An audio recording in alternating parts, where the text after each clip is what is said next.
Hello friends, എല്ലാവർക്കും Shruthi's learning സ്കൂളിലേക്ക് സ്വാഗതം. നമ്മളിന്ന് ഡിസ്കസ് ചെയ്യാൻ പോകുന്ന ഇമ്പോർട്ടൻ്റ് ആയിട്ടുള്ള ഒരു 20 കേരള സർക്കാർ പദ്ധതിയാണ് കേട്ടോ. അപ്പോൾ എല്ലാവർക്കും നമ്മുടെ സെഷനിലേക്ക് സ്വാഗതം. അതിന് മുമ്പ് നമ്മുടെ ചാനൽ ആദ്യമായിട്ട് കാണുന്ന ആരെങ്കിലും ഉണ്ടെങ്കിൽ തീർച്ചയായിട്ടും നമ്മുടെ ചാനൽ സബ്സ്ക്രൈബ് ചെയ്യുക, നോട്ടിഫിക്കേഷൻ ഓൾ കൊടുക്കാൻ മറക്കണ്ട. അപ്പോഴായിരിക്കും നിങ്ങൾക്ക് എല്ലാ നോട്ടിഫിക്കേഷൻസും കിട്ടുക. ഓക്കെ, അപ്പോൾ നമുക്ക് സ്റ്റാർട്ട് ചെയ്യാം. ഓപ്പറേഷൻ യെല്ലോ എന്ന് പറഞ്ഞിട്ടുള്ള പദ്ധതി എന്തിനു വേണ്ടിയിട്ടാണ്? നമുക്കറിയാം, ഈ യെല്ലോ റേഷൻ കാർഡ് എന്തിനു വേണ്ടിയിട്ടുള്ളതാണ്? എക്കണോമിക്കലി ബാക്ക്വേർഡ് ആയിട്ട് നിൽക്കുന്ന ആൾക്കാർക്ക് വേണ്ടിയിട്ടുള്ളതാണ് യെല്ലോ റേഷൻ കാർഡ് അല്ലേ. അപ്പോൾ ഈ യെല്ലോ കളറിലെ റേഷൻ കാർഡ്, അതായത് മുൻഗണനാ കാർഡ്, അനധികൃതമായിട്ട് ഈ റേഷൻ മുൻഗണനാ കാർഡ് കൈവശം വെച്ചിരിക്കുന്നവരിൽ നിന്നും കാർഡ് പിടിച്ചെടുക്കാൻ സംസ്ഥാന ഭക്ഷ്യ പൊതുവിതരണ വകുപ്പ് നടപ്പാക്കിയിട്ടുള്ള പദ്ധതിയാണ് ഓപ്പറേഷൻ യെല്ലോ എന്ന് പറയുന്നത്. നമ്മൾ മുമ്പ് കറണ്ട് അഫയേഴ്സിൻ്റെ ക്ലാസ്സിൽ നമ്മൾ ഡിസ്കസ് ചെയ്തിട്ടുള്ളതാണ് അല്ലേ. അപ്പോൾ കിട്ടിയില്ലേ? ഇനി അടുത്ത് നോക്കാം. ആസാദിൻ്റെ ഫുൾ ഫോം പഠിച്ചു വെച്ചേക്കുക. Agents for social awareness against drugs. അപ്പോൾ എഗെയിൻസ്റ്റ് ഡ്രഗ്സ് എന്ന് പറയുമ്പോൾ നിങ്ങൾക്കറിയാം, ലഹരി വിരുദ്ധ ഒരു പദ്ധതിയാണ് അല്ലേ. അപ്പോൾ ആസാദ് എന്ന് പറഞ്ഞാൽ agents for social awareness against drugs, NSS volunteer, NCC കാഡറ്റ്മാരെയും ചേർത്തുള്ള ലഹരി വിരുദ്ധ കർമ്മസേനയാണ് ഈ പറഞ്ഞിട്ടുള്ള ആസാദ് കേട്ടോ. ഉന്നത വിദ്യാഭ്യാസ വകുപ്പിൻ്റെ ബോധപൂർണിമ ക്യാമ്പയിൻ്റെ ഭാഗമായാണ് ആസാദ് കർമ്മസേന. അപ്പോൾ ആ പേരും കൂടെ ഒന്ന് ഓർത്തു വെച്ചേക്കുക, ബോധപൂർണിമ. അപ്പോൾ ഡ്രഗ്സ് എന്നൊക്കെ പറയുമ്പോൾ ബോധമൊക്കെ പോവില്ലേ, അപ്പോൾ അങ്ങനെയൊക്കെ ആയിട്ടൊന്ന് ഓർത്തു വയ്ക്കുക. ബോധപൂർണിമ, ബോധം പൂർണ്ണമായിട്ട് വരാൻ വേണ്ടിയിട്ടുള്ളതാണെന്ന് ജസ്റ്റ് ഒന്ന് കണക്ട് ചെയ്തോളൂ കേട്ടോ. ഉന്നത വിദ്യാഭ്യാസ വകുപ്പിന്റെ ബോധപൂർണിമ ക്യാമ്പയിന്റെ ഭാഗമായിട്ടാണ് ആസാദ് കർമ്മസേന. ഓക്കെ, ഇനി നമുക്ക് അടുത്ത് നോക്കാം. അടുത്ത മെഡിസെപ്പ് ആണ്. മെഡിസെപ്പ് നിങ്ങൾക്ക് എല്ലാവർക്കും അറിയായിരിക്കും. കേരള സർക്കാർ ജീവനക്കാർക്കും പെൻഷൻകാർക്കുമായിട്ടുള്ള മെഡിക്കൽ ഇൻഷുറൻസ് പദ്ധതിയാണ് മെഡിസെപ്പ് എന്ന് പറയുന്നത്. ആർക്കൊക്കെയാണ്? കേരള സർക്കാർ ജീവനക്കാർക്കും പെൻഷൻകാർക്കുമായിട്ടുള്ള മെഡിക്കൽ ഇൻഷുറൻസ് പദ്ധതിയാണ് മെഡിസെപ്പ്. ഇനി അതിൻ്റെ ഫുൾ ഫോം ഒന്ന് പഠിച്ചു വെച്ചേക്കണം. Medical insurance scheme for Kerala government employees and pensioners. എന്താണ്? Medical insurance scheme for Kerala government employees and pensioners. അപ്പോൾ ഈ ഒരു പദ്ധതി പ്രകാരം എല്ലാ വർഷവും 3 ലക്ഷം രൂപ വരെ സമഗ്ര ആരോഗ്യ ഇൻഷുറൻസ് പരിരക്ഷ നൽകും. ഈ ഒരു പദ്ധതി പ്രകാരം എല്ലാ വർഷവും 3 ലക്ഷം രൂപ വരെ സമഗ്ര ആരോഗ്യ ഇൻഷുറൻസ് പരിരക്ഷ നൽകും കേട്ടോ. ഇനി അടുത്ത പോയിന്റ് നോക്കാം. അടുത്തത് പടവുകളാണ്. പടവുകൾ എന്ന് പറഞ്ഞിട്ടുള്ള പദ്ധതി മെയിനായിട്ട് ഈ വിധവകളായിട്ടുള്ള സ്ത്രീകളുടെ കുടുംബത്തിൻ്റെ ഉന്നത വിദ്യാഭ്യാസ ധനസഹായ പദ്ധതിയാണ് കേട്ടോ പടവുകൾ എന്ന് പറയുന്നത്. അപ്പോൾ വിധവകളായിട്ടുള്ള സ്ത്രീകളുടെ കുടുംബത്തിൻ്റെ ഭാവി സുരക്ഷിതമാക്കുന്നതിനായിട്ട് അവരുടെ വിവിധ പ്രൊഫഷണൽ കോഴ്സുകളിൽ പഠിക്കുന്ന കുട്ടികളുടെ, നമ്മൾ പറഞ്ഞു ഉന്നത വിദ്യാഭ്യാസ ധനസഹായ പദ്ധതിയാണല്ലോ, അപ്പം വിവിധ പ്രൊഫഷണൽ കോഴ്സുകളിലൊക്കെ പഠിക്കുന്ന കുട്ടികളുടെ ട്യൂഷൻ ഫീസ്, ഹോസ്റ്റൽ ഫീസ് എന്നിവയ്ക്ക് ധനസഹായം നൽകുക എന്നതാണ് പടവുകൾ എന്ന ഉന്നത വിദ്യാഭ്യാസ ധനസഹായ പദ്ധതി കൊണ്ട് ഉദ്ദേശിക്കുന്നത്. അപ്പം ഈ വിധവകളായിട്ടുള്ള സ്ത്രീകളെയൊക്കെ ഒരു പടി മുന്നിലേക്ക് കൊണ്ടുവരാൻ വേണ്ടിയിട്ടെന്നൊക്കെ നമുക്കൊന്ന് കണക്ട് ചെയ്യാം അല്ലേ. പടവുകൾ ഒരു പടി മുന്നോട്ട് കൊണ്ടുവരാൻ എന്നുള്ള രീതിയിലൊക്കെ ഒന്ന് ഓർത്ത് വയ്ക്കുക കേട്ടോ. അപ്പോൾ ഉന്നത വിദ്യാഭ്യാസ ധനസഹായ പദ്ധതിയാണ് വിധവകളായിട്ടുള്ള സ്ത്രീകളുടെ കുടുംബത്തിൻ്റെ ഭാവി സുരക്ഷിതമാക്കുന്ന ഒരു പദ്ധതി കൂടിയാണെന്നുള്ളത് ഓർത്ത് വെച്ചേക്കുക. അതേപോലെ തന്നെ ഒരു പോയിന്റും കൂടെ ഓർത്ത് വെച്ചേക്കണേ. സർക്കാർ എയ്ഡഡ് വിദ്യാഭ്യാസ സ്ഥാപനങ്ങളിൽ പഠിക്കുന്ന പ്രൊഫഷണൽ കോഴ്സിനൊക്കെ പഠിക്കുന്ന വിധവകളുടെ മക്കൾക്കാണ് ഈ ഒരു പദ്ധതിയുടെ ഗുണഭോക്താക്കൾ എന്ന് പറയുന്നത്. അതുപോലെ തന്നെ കുടുംബത്തിൻ്റെ വാർഷിക വരുമാനം എന്ന് പറയുന്നത് 3 ലക്ഷം രൂപയിൽ കവിയാൻ പാടില്ല കേട്ടോ. അങ്ങനെ ഒരു ക്രൈറ്റീരിയയും കൂടിയുണ്ട്. 3 ലക്ഷം രൂപയിൽ കവിയാൻ പാടില്ല. വനിതാ ശിശു വികസന വകുപ്പിൻ്റെ കീഴിൽ വരുന്നതാണ് ഈ പറഞ്ഞിട്ടുള്ള പടവുകൾ. ഓക്കെ, അപ്പോൾ വനിതകളുടെ അല്ലെങ്കിൽ വിധവകളുടെയൊക്കെ ഒരു ഉന്നമനത്തിനൊക്കെ വേണ്ടിയിട്ടല്ലേ. അപ്പോൾ വനിതാ ശിശു വികസന വകുപ്പിൻ്റെ കീഴിൽ വരുന്നതാണ് കേട്ടോ ഇത്. അത് ഓർക്കുക. അടുത്തത് കാരുണ്യ ആരോഗ്യ സുരക്ഷാ പദ്ധതി അഥവാ KASP എന്ന് പറയും. കാരുണ്യ ആരോഗ്യ സുരക്ഷാ പദ്ധതി അഥവാ KASP. ഇത് ആരോഗ്യ സംരക്ഷണ പദ്ധതിയാണ് കേട്ടോ ഈ പറഞ്ഞിട്ടുള്ള KASP എന്ന് പറയുന്നത്. അതായത് സർക്കാർ പൊതുജനാരോഗ്യ സംരക്ഷണ പദ്ധതിയിൽ ഒന്നാണ് കാരുണ്യ ആരോഗ്യ സുരക്ഷാ പദ്ധതി KASP. കേരള ജനസംഖ്യയുടെ ഏറ്റവും താഴെയുള്ള 40% വരുന്ന 42 ലക്ഷത്തിലധികം ദരിദ്രരും ചികിത്സയ്ക്കുമായിട്ട് ആശുപത്രിയിൽ പ്രവേശിക്കേണ്ടി വന്നാൽ പ്രതിവർഷം 5 ലക്ഷം രൂപ ചികിത്സയ്ക്കായിട്ട് കൊടുക്കുന്ന ആരോഗ്യ സംരക്ഷണ പദ്ധതിയാണ് കാരുണ്യ ആരോഗ്യ സുരക്ഷാ പദ്ധതി അഥവാ KASP എന്ന് പറയുന്നത്. മനസ്സിലായോ? 5 ലക്ഷം രൂപ വരെ ചികിത്സയ്ക്കായിട്ട് കൊടുക്കുന്ന ആരോഗ്യ സംരക്ഷണ പദ്ധതിയാണ് കാരുണ്യ ആരോഗ്യ സുരക്ഷാ പദ്ധതി. അപ്പോൾ KSP എന്ന് പറഞ്ഞാൽ കാരുണ്യ ആരോഗ്യ സുരക്ഷാ പദ്ധതിയാണ്. പ്രതിവർഷം 5 ലക്ഷം രൂപ വരെയാണ് ചികിത്സയ്ക്കായിട്ട് കൊടുക്കുന്നത്. അപ്പോൾ നമ്മൾ 5 എണ്ണം പഠിച്ചു കേട്ടോ. ഈ 5 എണ്ണം ജസ്റ്റ് ഒന്ന് വേഗം നോക്കാം. ആദ്യം എന്താ നമ്മൾ നോക്കിയത്? ഫസ്റ്റ് നോക്കിയത് ഓപ്പറേഷൻ യെല്ലോ. അത് നിങ്ങൾക്ക് അറിയായിരിക്കും, യെല്ലോ റേഷൻ കാർഡൊക്കെ വെച്ചിട്ട് നമ്മൾ കണക്ട് ചെയ്താൽ. പിന്നെ ആസാദ് പറഞ്ഞു. അപ്പോൾ ആസാദിൻ്റെ അവിടെ ഓർക്കേണ്ടത് ലഹരി വിരുദ്ധ കർമ്മസേനയാണ്. അതുപോലെ തന്നെ ബോധപൂർണിമ ക്യാമ്പയിൻ്റെ ഭാഗമായാണ് ആസാദ് കർമ്മസേന വന്നിട്ടുള്ളത്. പിന്നെ മെഡിസെപ്പിൽ എത്ര ലക്ഷം രൂപ വരെയാണ് സമഗ്ര ആരോഗ്യ ഇൻഷുറൻസ് പരിരക്ഷ നൽകുന്നത്? 3 ലക്ഷം രൂപ വരെയാണ് നൽകുന്നത് അല്ലേ. അതുപോലെ തന്നെ അതിൻ്റെ ഫുൾ ഫോം പഠിച്ചു വെച്ചേക്കാം. Medical insurance scheme for Kerala government employees and pensioners ആണ്. അടുത്ത പടവുകൾ എന്ന് പറഞ്ഞിട്ടുള്ള പദ്ധതിയാണ്. അത് മെയിനായിട്ട് വിധവകളായിട്ടുള്ള സ്ത്രീകളുടെ കുടുംബത്തിന് ധനസഹായം നൽകുന്ന ഒരു പദ്ധതിയാണ് ഈ പറഞ്ഞിട്ടുള്ള പടവുകൾ. അപ്പോൾ അവരുടെ കുടുംബത്തിൽ അവരുടെ കുട്ടികളുടെയൊക്കെ ഫീസുകൾ, ട്യൂഷൻ ഫീസ്, ഹോസ്റ്റൽ ഫീസ്, അതിനൊക്കെ വേണ്ടിയിട്ടുള്ള ധനസഹായം നൽകുന്ന പദ്ധതിയാണ് പടവുകൾ. അവരൊരു പടി മുന്നോട്ട് കൊണ്ടുവരാൻ വേണ്ടിയിട്ടൊന്ന് ആലോചിക്കുക. പിന്നെ KSP പറഞ്ഞു അല്ലേ. KSP എന്ന് പറഞ്ഞാൽ കാരുണ്യ ആരോഗ്യ സുരക്ഷാ പദ്ധതിയാണ്, ആരോഗ്യ സുരക്ഷാ പദ്ധതി. അടുത്ത് നോക്കാം കനിവ് 108. ഈ ഒരു പദ്ധതി പ്രകാരം ഈ റോഡ് ആക്സിഡൻസിലൊക്കെ പെടുന്ന ആൾക്കാർക്കുണ്ടല്ലോ, അവരെ പെട്ടെന്ന് തന്നെ അടിയന്തര ചികിത്സ ലഭ്യമാക്കുന്നതിന് വേണ്ടിയിട്ടുള്ള സംസ്ഥാന സർക്കാർ ആവിഷ്കരിക്കുന്ന സമഗ്ര ട്രോമ കെയർ സംവിധാനമാണ് ഈ പറഞ്ഞിട്ടുള്ള കനിവ് 108 എന്ന് പറയുന്നത്. ഹോസ്പിറ്റലിൽ എത്തുന്നതിനേക്കാൾ മുമ്പ് തന്നെ അവരുടെ ചികിത്സയും കാര്യങ്ങളൊക്കെ ആദ്യ മണിക്കൂറുകളിൽ തന്നെ സ്റ്റാർട്ട് ചെയ്യണം. അതാണ് കനിവ് 108. അടുത്ത് നോക്കാം വിവാ കേരളം. വിവാ കേരളം നമ്മൾ പഠിച്ചിട്ടുള്ളതാണല്ലോ. എന്തായിരുന്നു? വി വെച്ചിട്ട് വിളർച്ചയിൽ നിന്ന്, വാ എന്ന് പറഞ്ഞാൽ വളർച്ചയിലേക്ക് അല്ലേ. അപ്പോൾ വിളർച്ചയിൽ നിന്നും വളർച്ചയിലേക്ക്, അനീമിയ മുക്ത കേരളം എന്ന ലക്ഷ്യത്തോടെ ആരോഗ്യ വകുപ്പ് നടപ്പിലാക്കിയിട്ടുള്ള പദ്ധതിയാണ് വിവാ കേരളം എന്ന് പറയുന്നത്. വിളർച്ചയിൽ നിന്നും വളർച്ചയിലേക്ക്. ഓക്കെ അല്ലേ. അടുത്ത പദ്ധതി നോക്കാം സ്നേഹസ്പർശം. ഇതിൽ പറഞ്ഞിട്ടുള്ളത് അവിവാഹിതരായിട്ടുള്ള അമ്മമാർക്ക് പ്രതിമാസ ധനസഹായം നൽകി പുനരധിവസിപ്പിക്കുന്നതിന് വേണ്ടി ആരംഭിച്ചിട്ടുള്ള പദ്ധതിയാണ് സ്നേഹസ്പർശം. അവിവാഹിതരായിട്ടുള്ള അമ്മമാർക്ക് പ്രതിമാസം ധനസഹായം നൽകി പുനരധിവസിപ്പിക്കുന്നതിന് വേണ്ടിയിട്ട് ആരംഭിച്ചിട്ടുള്ള പദ്ധതി ഏതാണ്? സ്നേഹസ്പർശം. ഓക്കെ ആണല്ലോ. അപ്പോൾ 8 നമ്മൾ പഠിച്ചു കേട്ടോ. ഇനി അടുത്തത് നമ്മുടെ എക്സാമിന് ചോദിച്ചിട്ടുള്ളൊരു ചോദ്യമായിരുന്നേ. സംസ്ഥാനത്ത് 8നും 18നും ഇടയിലുള്ള കുട്ടികൾക്ക് നീന്തൽ പരിശീലനം നൽകാൻ കേരള സർക്കാർ നടപ്പിലാക്കിയിട്ടുള്ള പദ്ധതി ഏതാണ്? നീന്തലിന് ഏതാ? സ്പ്ലാഷ് ആണ്. അപ്പോൾ അതിനെ ബേസ് ചെയ്തിട്ട് നമുക്ക് കുറച്ച് ഫാക്ട്സുകളൊന്ന് പഠിക്കാം. ഓക്കെ. അപ്പോൾ അടുത്ത പദ്ധതി നോക്കിക്കോളൂ. സ്പോർട്സുമായിട്ട് റിലേറ്റഡ് ആയിട്ടുള്ള ഒന്നാണ് ഹൂപ്സ്. ഹൂപ്സ് എന്ന് പറയുന്നത് എന്താ? ഈ ബാസ്കറ്റ് ബോളിൻ്റെ റിമ്മില്ലേ, അതിനെ പറയുന്നതാണ് ഈ ഹൂപ്സ് എന്ന് പറയുന്നത് കേട്ടോ. അപ്പം തന്നെ നമുക്കറിയാം ബാസ്കറ്റ് ബോളിൽ താല്പര്യമുള്ള കുട്ടികളെ ചെറുപ്രായത്തിൽ തന്നെ കണ്ടെത്തി പരിശീലിപ്പിക്കുന്ന പദ്ധതിയാണ് ഈ പറഞ്ഞിട്ടുള്ള ഹൂപ്സ് കേട്ടോ. ഹൂപ്സ് സംസ്ഥാനത്തെ എല്ലാ സ്കൂളിലേക്കും പദ്ധതി വ്യാപിപ്പിക്കുകയാണ് ലക്ഷ്യം. ഇത് ആരുടെ കീഴിൽ വരുന്നതാണ്? Directorate of sports and youth അഫയേഴ്സിൻ്റെ കീഴിലാണ് ഈ പറഞ്ഞിട്ടുള്ള ഹൂപ്സ് എന്ന് പറഞ്ഞിട്ടുള്ള പദ്ധതി വരുന്നത്. അപ്പോൾ ഹൂപ്സ് എന്ന് പറഞ്ഞാൽ ബാസ്കറ്റ് ബോളിൻ്റെ ആ റിമ്മാണ്. അപ്പോൾ ബാസ്കറ്റ് ബോളിൽ താല്പര്യമുള്ള കുട്ടികളൊക്കെ ചെറിയ പ്രായത്തിൽ തന്നെ കണ്ടെത്തി അവരെ പരിശീലിപ്പിക്കുന്ന ഒരു പദ്ധതിയാണ് ഹൂപ്സ് എന്ന് പറയുന്നത്. ഓക്കെ ആണല്ലോ. അടുത്ത സ്പ്രിൻറ്റ്. സ്പ്രിൻറ്റ് എന്ന് പറയുന്നത് ചെറിയ പ്രായത്തിൽ തന്നെ ലോകോത്തര നിലവാരത്തിലുള്ള കായിക താരങ്ങളെ കണ്ടെത്തി രാജ്യാന്തര തലത്തിൽ കേരളത്തിൻ്റെ നഷ്ടപ്പെട്ട പ്രതാപം വീണ്ടെടുക്കാൻ ആവിഷ്കരിച്ചിട്ടുള്ള പദ്ധതിയാണ് സ്പ്രിൻറ്റ്. ചെറിയ പ്രായത്തിൽ തന്നെ ലോകോത്തര നിലവാരത്തിലുള്ള കായിക താരങ്ങളെ കണ്ടെത്തി രാജ്യാന്തര തലത്തിൽ കേരളത്തിൻ്റെ നഷ്ടപ്പെട്ട പ്രതാപം വീണ്ടെടുക്കാൻ ആവിഷ്കരിച്ചിട്ടുള്ള പദ്ധതിയാണ് സ്പ്രിൻറ്റ് എന്ന് പറയുന്നത്. ഇത് വരുന്നത് directorate of sports and youth അഫയേഴ്സിൻ്റെ കീഴിലാണ്. അടുത്ത പദ്ധതി പഞ്ചാണ്. പഞ്ചെന്ന് കേൾക്കുമ്പോൾ തന്നെ നിങ്ങൾക്ക് അറിയായിരിക്കും അല്ലേ, ബോക്സിങ്ങുമായിട്ട് റിലേറ്റഡ് ആണ്. ബോക്സിങ്ങിലൊക്കെ നമ്മളൊരു പഞ്ചൊക്കെ കൊടുക്കുക.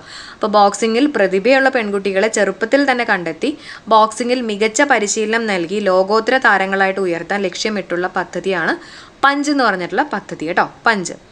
ഓക്കെ. 8നും 12 വയസ്സിനും ഇടയിലുള്ളവർക്കാണ് പ്രവേശനം. 8നും 12 വയസ്സിനും ഇടയിലുള്ളവർക്കാണ് പ്രവേശനം. Directorate of sports and youth അഫയേഴ്സിൻ്റെ കീഴിലാണ് ഈ പറഞ്ഞിട്ടുള്ള പദ്ധതി കേട്ടോ. ഓക്കെ ആണല്ലോ. ഓക്കെ. അടുത്ത പദ്ധതി നോക്കാം. Doctor APJ Abdul Kalam scholarship പദ്ധതിയാണ്. അപ്പോൾ ഈ പേര് കേൾക്കുമ്പോൾ നമ്മൾ APJ അബ്ദുൽ കലാം എന്നൊക്കെ പറയുമ്പോൾ നമ്മൾ എഡ്യൂക്കേഷനായിട്ട് റിലേറ്റ് ചെയ്യും അല്ലേ. അപ്പോൾ ശ്രദ്ധിക്കുക, നമ്മുടെ സംസ്ഥാനത്തെ പ്രമുഖ കായിക താരങ്ങളെ പ്രോത്സാഹിപ്പിക്കുന്നതിന് വേണ്ടിയിട്ട് കേരള സ്റ്റേറ്റ് സ്പോർട്സ് കൗൺസിൽ നടപ്പിലാക്കിയിട്ടുള്ള പദ്ധതിയാണ് doctor APJ Abdul Kalam scholarship പദ്ധതി കേട്ടോ. അപ്പോൾ ഇത് കായിക താരങ്ങളെ പ്രോത്സാഹിപ്പിക്കുന്നതിന് വേണ്ടിയിട്ടുള്ള ഒരു പദ്ധതിയാണ്. അപ്പോൾ അത് ഓർത്ത് വെച്ചേക്കണം, അല്ലെങ്കിൽ നമുക്ക് നെഗറ്റീവ് അടിക്കും. ഓക്കെ. അപ്പോൾ ഇത് കായിക ക്ഷമതാ മിഷൻ്റെ കീഴിൽ വരുന്ന ഒരു പദ്ധതിയാണ് ഈ പറഞ്ഞിട്ടുള്ള doctor APJ Abdul Kalam scholarship പദ്ധതി. ഓക്കെ. അപ്പോൾ നമ്മൾ പഠിച്ചിട്ടുള്ള പോയിന്റ്സ് നമുക്ക് ഒന്നും കൂടെ നോക്കാം. കനിവ് 108 എന്തായിരുന്നു? റോഡ് ആക്സിഡൻസിലൊക്കെ പെടുന്ന ആൾക്കാർക്ക് എത്രയും പെട്ടെന്ന് അവരുടെ അടിയന്തര ചികിത്സയൊക്കെ സ്റ്റാർട്ട് ചെയ്യാൻ വേണ്ടിയിട്ടുള്ള സമഗ്ര ട്രോമ കെയർ സംവിധാനമാണ് ഈ പറഞ്ഞിട്ടുള്ള കനിവ് 108 അല്ലേ. പിന്നെ വിവാ കേരളം എന്ന് പറയുമ്പോൾ വായാലോയ്ക്ക്, അപ്പോൾ വിളർച്ചയിൽ നിന്ന് വളർച്ചയിലേക്ക്.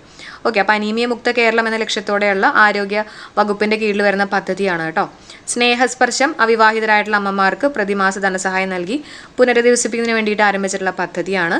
പിന്നെ നമ്മൾ എന്തൊക്കെയാണ് സ്പോർട്സ് റിലേറ്റഡ് ആയിട്ടുള്ള കുറച്ച് പദ്ധതികൾ പറഞ്ഞു അല്ലേ. ഹൂപ്സ് പറഞ്ഞു, ബാസ്കറ്റ് ബോൾ ആലോചിക്കുക. പിന്നെ സ്പ്രിൻറ്റ് എന്ന് പറയുന്നത് കായിക താരങ്ങളെ കണ്ടെത്തുന്നതിന് വേണ്ടിയിട്ടുള്ള പദ്ധതിയാണ് ഈ പറഞ്ഞിട്ടുള്ള സ്പ്രിൻറ്റ് അല്ലേ. പിന്നെന്താ പറഞ്ഞാൽ പഞ്ച് എന്ന് പറയുമ്പോൾ നമ്മുടെ ബോക്സിംഗ് ഒക്കെ ആലോചിക്കുക. അപ്പോൾ ബോക്സിങ്ങിൽ പ്രതിഭയുള്ള പെൺകുട്ടികളൊക്കെ ചെറുപ്പത്തിൽ തന്നെ കണ്ടെത്തുന്നതിന് വേണ്ടിയിട്ടുള്ള പദ്ധതിയാണ് പഞ്ച്. പിന്നെ ഡോക്ടർ APJ അബ്ദുൽ കലാം പദ്ധതി പറഞ്ഞു. ഇത് കായിക താരങ്ങളെ പ്രോത്സാഹിപ്പിക്കുന്നതിന് വേണ്ടിയിട്ടുള്ള കേരള സ്റ്റേറ്റ് സ്പോർട്സ് കൗൺസിൽ നടപ്പിലാക്കിയിട്ടുള്ള പദ്ധതിയാണ് APJ അബ്ദുൽ കലാം സ്കോളർഷിപ്പ് പദ്ധതി കേട്ടോ. ഇനി അടുത്ത് നമ്മൾ നോക്കാൻ പോകുന്ന ആശ്വാസ കിരണം എന്ന് പറഞ്ഞിട്ടുള്ള പദ്ധതിയാണ്. അപ്പോൾ ഒരു കാര്യം കൂടെ ശ്രദ്ധിക്കണം, ആശ്വാസ കിരണമുണ്ട്, ആരോഗ്യ കിരണമുണ്ട് കേട്ടോ. തമ്മിൽ മാറിപ്പോവാതിരിക്കാനുള്ള കണക്ഷനും കൂടെ പറഞ്ഞുതരാം, ശ്രദ്ധിക്കുക. ആശ്വാസ കിരണം എന്ന് പറഞ്ഞാൽ ഈ ശയ്യാവലംബരായിട്ടുള്ള ആൾക്കാരുണ്ടല്ലോ, അവരെ പരിചരിക്കുന്ന ആൾക്കാർക്ക് വേണ്ടിയിട്ട് കൊടുക്കുന്ന ഒരു ധനസഹായം ആണ് ഈ ഒരു പദ്ധതി കൊണ്ട് ഉദ്ദേശിക്കുന്നത്. ഓക്കെ, അപ്പം പരിചരിക്കുന്ന ആൾക്കാർക്ക് വേണ്ടിയിട്ട്, ശയ്യാവലംബരായിട്ടുള്ള ആൾക്കാരെ പരിചരിക്കുന്ന ആൾക്കാർക്ക് വേണ്ടിയിട്ട് കൊടുക്കുന്ന ഒരു ധനസഹായ പദ്ധതിയാണ് ആശ്വാസ കിരണം. അപ്പോൾ അവർക്കൊരു ആശ്വാസമായി എന്നുള്ള രീതിയിൽ ആലോചിക്കുക കേട്ടോ. ഈ നോക്കുന്ന ആൾക്കാർക്ക് ഒരു ആശ്വാസമായി എന്നുള്ള രീതിയിൽ കണക്ട് ചെയ്യാം. ഓക്കെ, അപ്പോൾ നമുക്ക് നോക്കാം. കടുത്ത മാനസിക വെല്ലുവിളികൾ നേരിടുന്നവർക്കും ശാരീരിക വൈകല്യം ബാധിച്ച് ശയ്യാവലംബരായിട്ടുള്ളവർക്കും 100% അന്ധതയുള്ളവർക്കും ക്യാൻസർ, സെറിബ്രൽ പൾസി, ഓട്ടിസം അങ്ങനെയുള്ള രോഗങ്ങളുള്ള ആൾക്കാരെയൊക്കെ പരിചരിക്കുന്ന സഹായികൾക്ക് കേരള സാമൂഹ്യ സുരക്ഷാ മിഷൻ വഴി ധനസഹായം നൽകുന്ന പദ്ധതിയാണ് ഈ പറഞ്ഞിട്ടുള്ള ആശ്വാസ കിരണം. അപ്പോൾ പ്രതിമാസം 600 രൂപ നിരക്കിലാണ് ധനസഹായം നൽകുന്നത് കേട്ടോ. പ്രതിമാസം 600 രൂപ നിരക്കിലാണ് ധനസഹായം നൽകുന്നത്. ആർക്കാണ് കിട്ടുന്നത്? ഈ ശയ്യാവലംബരായിട്ടുള്ള ആൾക്കാരെ നോക്കുന്ന ആൾക്കാർക്കാണ് കിട്ടുന്നത് കേട്ടോ. പ്രതിമാസം 600 രൂപ. അടുത്തത് ആരോഗ്യ കിരണമാണ്. ആരോഗ്യ കിരണം പദ്ധതി എന്ന് പറയുന്നത് 18 വയസ്സിൽ താഴെ പ്രായമുള്ള കുട്ടികളുടെ സമഗ്ര ആരോഗ്യ സംരക്ഷണത്തിനുള്ള സേവനങ്ങൾ ഒരു കുടക്കീഴിൽ ഉറപ്പുവരുന്ന പദ്ധതിയാണ് ആരോഗ്യ കിരണം പദ്ധതി. ആശ്വാസ കിരണം എന്തായിരുന്നു? ഈ നോക്കുന്ന ആൾക്കാർ, പരിചരിക്കുന്ന ആൾക്കാർക്ക് കൊടുക്കുന്നതാണ് കേട്ടോ. ആരോഗ്യ കിരണം പദ്ധതി എന്ന് പറഞ്ഞാൽ 18 വയസ്സിന് താഴെയുള്ള കുട്ടികളുടെ സമഗ്ര ആരോഗ്യ സംരക്ഷണത്തിന് വേണ്ടിയിട്ടുള്ള ഉറപ്പുവരുന്നതിന് വേണ്ടിയിട്ടുള്ള പദ്ധതിയാണ് ആരോഗ്യ കിരണം. അവരുടെ ആരോഗ്യം ഉറപ്പുവരുന്നതിന് വേണ്ടിയിട്ടുള്ളതാണ് ആരോഗ്യ കിരണം. പിന്നെ APL BPL വ്യത്യാസമില്ലാതെയാണ് ഈ ഒരു പരിഗണന കേട്ടോ. അത് ഇമ്പോർട്ടൻ്റ് ആയിട്ടുള്ള പോയിന്റ് ആണ്. വേണമെങ്കിൽ പ്രസ്താവനയായിട്ടുള്ള ചോദ്യം വരാം. APL BPL വ്യത്യാസമില്ലാതെയാണ് ഈ ഒരു പരിഗണന. ഓക്കെ, അടുത്ത പദ്ധതി നോക്കാം. ഹൃദ്യം പദ്ധതിയാണ് കേട്ടോ. ഹൃദ്യം പദ്ധതി. ഇതിൽ പേര് പറയുന്ന പോലെ തന്നെ ഹൃദയവുമായിട്ട് നമുക്ക് ആലോചിക്കാം അല്ലേ. സങ്കീർണമായിട്ടുള്ള ഹൃദ്രോഗങ്ങളായിട്ട് ജനിക്കുന്ന കുഞ്ഞുങ്ങൾക്ക് സൗജന്യ ചികിത്സ ഒരുക്കുക എന്ന ഉദ്ദേശത്തോടെ 2017 ആരംഭിച്ചിട്ടുള്ള പദ്ധതിയാണ് ഹൃദ്യം പദ്ധതി കേട്ടോ. അപ്പോൾ ഈ ഒരു പദ്ധതിയിൽ രജിസ്റ്റർ ചെയ്യുന്ന 18 വയസ്സിന് താഴെയുള്ള കുട്ടികൾക്കാണ് സൗജന്യ ചികിത്സ ലഭിക്കുന്നത്. ഓക്കെ, 18 വയസ്സിന് താഴെയുള്ള കുട്ടികൾക്കാണ് ഈ പറഞ്ഞിട്ടുള്ള പദ്ധതി കൊണ്ട് സൗജന്യ ചികിത്സ ലഭിക്കുന്നത്. അടുത്ത പോയിന്റ് ഒന്ന് ശ്രദ്ധിച്ച്, രാജ്യത്ത് ആദ്യമായിട്ടാണ് വെബ് രജിസ്ട്രേഷൻ ഉപയോഗിച്ചിട്ട് സൗജന്യ ഹൃദയ ശസ്ത്രക്രിയ സംവിധാനം നടത്തുന്ന ഒരു പദ്ധതിയും കൂടിയാണ് കേട്ടോ ഈ പറഞ്ഞിട്ടുള്ള ഹൃദ്യം പദ്ധതി. ഓക്കെ അല്ലേ. അപ്പോൾ ഹൃദയവുമായിട്ടൊക്കെ ഒന്ന് ഓർത്ത് വെച്ചേക്കുക. അതുപോലെ തന്നെ 18 വയസ്സിന് താഴെയുള്ള കുട്ടികൾക്കാണ് ഈ ഒരു പദ്ധതി പ്രകാരം സൗജന്യ ചികിത്സ ലഭ്യമാകുന്നത്. അടുത്ത പദ്ധതി നോക്കാം. Play for health. പേര് പറയുന്ന പോലെ തന്നെ ഹെൽത്തിന് വേണ്ടിയിട്ട് കളിക്കുക അല്ലേ, ആരോഗ്യത്തിന് വേണ്ടിയിട്ട് കളിക്കുക. സ്പോർട്സിലേക്കും കളികളിലേക്കും കുട്ടികളെ എത്തിക്കുന്നതിലൂടെ അവരുടെ ശാരീരികവും മാനസികവുമായിട്ടുള്ള കഴിവുകൾ മെച്ചപ്പെടുത്തുകയാണ് ഈ ഒരു പദ്ധതി ലക്ഷ്യമിടുന്നത്. അപ്പോൾ ഇത് ഏതിൻ്റെ കീഴിലാണ് വരുന്നത്? കായിക യുവജനകാര്യ ഡയറക്ടറേറ്റിൻ്റെ കീഴിലാണ് ഈ പറഞ്ഞിട്ടുള്ള പ്ലേ ഫോർ ഹെൽത്ത് പദ്ധതി വരുന്നത്. പേരിൽ തന്നെ ക്ലിയർ ആണ് അല്ലേ, നമുക്ക് പ്രത്യേകിച്ച് ഒന്നും ആലോചിച്ച് വയ്ക്കാനൊന്നുമില്ല. അടുത്ത പദ്ധതി നോക്കാം. മഴവില്ലാണ്. മഴവില്ലുണ്ട്, വർണ്ണ എന്ന് പറഞ്ഞിട്ടുള്ള പദ്ധതി ഉണ്ട് കേട്ടോ. ഇത് രണ്ടും ട്രാൻസ്ജെൻഡർ വിഭാഗങ്ങൾക്ക് വേണ്ടിയിട്ടുള്ള പദ്ധതിയാണ്. ആദ്യം തന്നെ നമുക്ക് മഴവില്ല് നോക്കാം.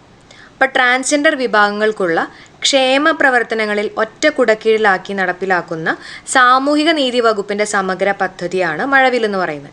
അപ്പോൾ നമുക്കറിയാം മഴവില്ല് എന്ന് പറഞ്ഞാൽ 7 കളേഴ്സ് ഉണ്ട് അല്ലേ. അതിനെല്ലാം ഒറ്റ കുടക്കീഴിൽ എന്നുള്ള രീതിയിലൊക്കെ നമുക്കൊന്ന് കണക്ട് ചെയ്യാം കേട്ടോ. ഒറ്റ കുടക്കീഴിലാക്കിയിട്ട് നടപ്പിലാക്കുന്ന സാമൂഹിക നീതി വകുപ്പിൻ്റെ സമഗ്ര പദ്ധതിയാണ് മഴവില്ല്.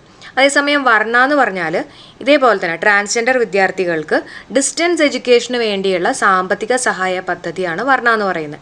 ഓക്കെ, അപ്പോൾ വർണ്ണ എന്ന് പറയുമ്പോൾ നമുക്ക് കളേഴ്സ് ആയിട്ടൊക്കെ ഒന്ന് ആലോചിക്കാമല്ലോ അല്ലെ. നമ്മൾ പറയാറില്ലേ വിത്ത് ഫ്ലൈയിങ് കളേഴ്സ്, ഞാൻ പഠിപ്പിച്ചുള്ളതാണ്. വിത്ത് ഫ്ലൈയിങ് കളേഴ്സ് എന്ന് പറഞ്ഞാൽ എന്താ, സക്സസ് ഉണ്ടാവാന്നൊക്കെ ഒരു രീതിയിലല്ലേ നമ്മൾ പറയുക. അപ്പോൾ അങ്ങനെ നമുക്ക് എഡ്യൂക്കേഷനൊക്കെ ഉണ്ടെങ്കിൽ നമുക്ക് കളേഴ്സ് വരും എന്നുള്ള രീതിയിലൊക്കെ ഒന്ന് കണക്ട് ചെയ്യാം കേട്ടോ. അങ്ങനെ നമുക്ക് വർണ്ണമായിട്ടൊന്ന് കണക്ട് ചെയ്യാം. ഓക്കെ, അപ്പോൾ ട്രാൻസ്ജെൻഡർ വിഭാഗങ്ങൾക്കുള്ള ക്ഷേമ പ്രവർത്തനങ്ങൾ ഒറ്റ കുടക്കീഴിലാക്കി നടപ്പിലാക്കുന്ന സാമൂഹിക നീതി വകുപ്പിൻ്റെ സമഗ്ര പദ്ധതിയാണ് ഈ പറഞ്ഞിട്ടുള്ള മഴവില്ല്. വർണ്ണ എന്ന് പറഞ്ഞാൽ ട്രാൻസ്ജെൻഡർ വിദ്യാർത്ഥികൾക്ക് ഡിസ്റ്റൻസ് എഡ്യൂക്കേഷന് വേണ്ടിയുള്ള സാമ്പത്തിക സഹായ പദ്ധതിയാണ് വർണ്ണ. ഓക്കെ അല്ലേ. അടുത്ത നോക്കാം. മൃതസഞ്ജീവനി പദ്ധതി. ഇതിൽ പറയുന്നത് കേരളത്തിൽ സർക്കാർ തലത്തിൽ നടപ്പിലാക്കുന്ന മരണാനന്തര അവയവമാറ്റ പദ്ധതിയാണ് മൃതസഞ്ജീവനി പദ്ധതി അല്ലേ. പേരിൽ നിന്ന് തന്നെ നമുക്ക് മനസ്സിലാക്കാൻ പറ്റും. കേരളത്തിൽ സർക്കാർ തലത്തിൽ നടപ്പിലാക്കുന്ന മരണാനന്തര അവയവമാറ്റ പദ്ധതിയാണ് മൃതസഞ്ജീവനി പദ്ധതി.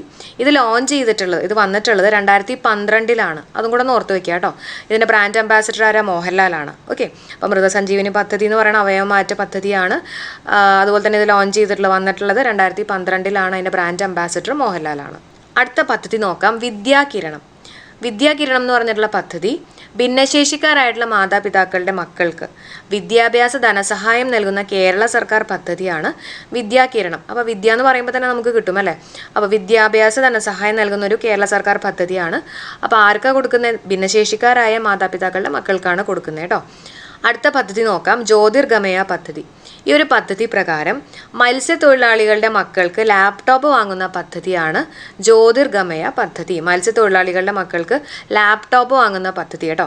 അപ്പം ലാപ്ടോപ്പൊക്കെ കിട്ടിക്കഴിഞ്ഞാൽ ഒരു ഗമയിലൊക്കെ നടക്കാം അല്ലേ. അതിൽ വെളിച്ചമൊക്കെ ഉണ്ടാവുമല്ലോ, ലാപ്ടോപ്പിൽ വെളിച്ചം, അങ്ങനെ നമുക്ക് ജ്യോതിയായിട്ടൊക്കെ ഒന്ന് കണക്ട് ചെയ്യാമല്ലോ.